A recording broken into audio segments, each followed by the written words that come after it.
3 of swords, pen, दिल टूट चुका है आपका।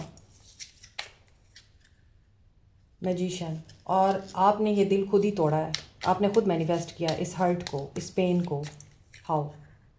King of cups.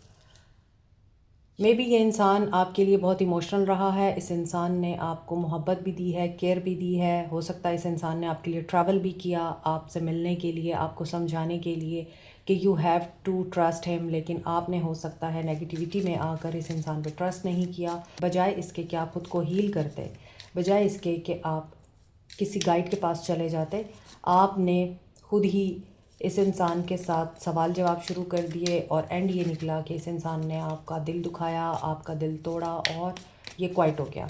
इनके इमोशंस आपके लिए नज़र आते हैं और ऐसा भी लगता है कि ये इंसान आपको बहुत रिस्पेक्ट करते थे।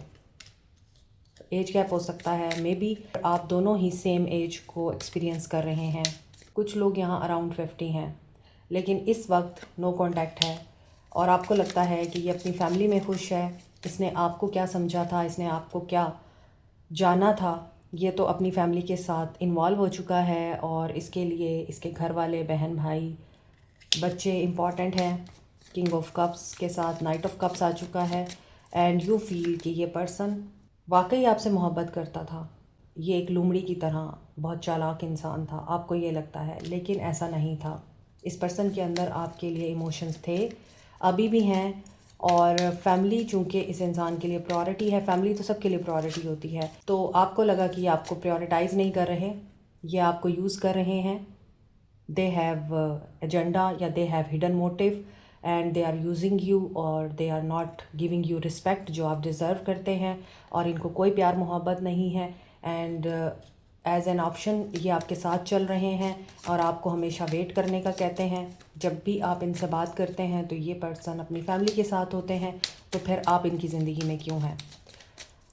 जब आपने ये सवाल किए हैं, कम्युनिकेशन की है, बहुत ज़्यादा बातचीत हुई है, तो ये पर्सन इरिटेट हो गए हैं और मे बी इन्होंने आपको ये बात भी की है कि अगर मैं फैमिली के साथ इन्वॉल्व होता हूँ तो तुम भी तो होती हो या होते हो, या तो तुम मुकम्मल मेरी तरफ हो जाओ या फिर तुम मुझसे डिमांड ना करो। King of wands and night of swords, यहाँ पे बहुत सारे नाइट्स और किंग्स की एनर्जी आ रही है जो कि बता रही है एक्स्ट्रा मैरिटल अफेयर तो है ही, लेकिन इस एक्स्ट्रा मैरिटल अफेयर में कोई भी एक दूसरे से सेटिस्फाई नहीं है, खुश नहीं है। And this person is very egoistic and इन्होंने मोहब्बत ज़रूर दी है आपको, लेकिन अब ये ईगो में आ चुके हैं। और ये ईगो में क्यों आए हैं? क्योंकि दे फील कि आप बहुत झगड़ा करते हैं, आप बहुत क्वेश्चनिंग करते हैं, आपके पास बहुत नॉलेज हो सकता है, लॉजिक हो सकती है, दिमाग हो सकता है, लेकिन आप इनके ऊपर अप्लाई क्यों करते हैं? सो मुझे ऐसा लग रहा है अकॉर्डिंग टू दीज कार्ड्स के दे वांट के इंडिपेंडेंट एनर्जी ही ठीक है। 9 ऑफ पेंटिकल्स, आप अपनी दुनिया में खुश रहें, मैं अपनी दुनिया में खुश रहता हूँ। Don't ask anything from me and don't expect anything from me, I have many things to do in my life. तो ये इंसान इस एनर्जी के साथ आपको यकीनन अभी भी एडमायर करते हैं, मगर इनको आप इंडिपेंडेंट एनर्जी में पसंद हैं। अगर आप क्लिंगी होते हैं तो ये लाइक नहीं करते इस चीज़ को, और इनकी वाइफ बनने की या इनकी मदर बनने की कोशिश नहीं करेंगे या इनके हस्बैंड बनने की कोशिश नहीं करेंगे, कंट्रोल नहीं करेंगे अगर आप इनको, तो फिर ये आपके साथ उसी तरह चलेंगे जैसे पहले चल रहे थे। Otherwise they have a plan के इन्हें अभी क्वाइट ही रहना है as an emperor and high priestess. अब दोनों तरफ खामोशी चल रही है, दोनों तरफ साइलेंस है, दोनों एक दूसरे को ईगो दिखा रहे हैं। हो सकता है आप दोनों अपनी अपनी जगह पर एक दूसरे को ये भी शो कराते हैं कि आई एम द बेस्ट, तुम क्या हो, आई एम द बेस्ट। तो ये चीज़ आप लोगों के रिश्ते में रिफ्ट की वजह बन रही है। So at this moment extra marital affair में जो लोग हैं, ये पर्सन ईगो में रहेंगे। As a knight of swords आपको चेंज लाना पड़ेगा खुद के अंदर, स्टबननेस अपनी छोड़नी पड़ेगी, और आप अपनी इंडिपेंडेंस को नहीं छोड़ना चाहते, आप कंट्रोल में नहीं आना चाहते। This is it. All science नज़र आ रहे हैं मुझे। हर्मिट के साथ वर्गो की एनर्जी स्ट्रॉन्ग है अबंडेंस और दौलत को अट्रैक्ट करने के लिए। येलो सिट्रीन, पायराइट और टाइगर आई को इफ़ेक्टिव क्रिस्टल्स माना जाता है। पायराइट एक ऐसा क्रिस्टल है जिसे आप मनी मैग्नेट कहते हैं और स्टोन ऑफ लक कहते हैं।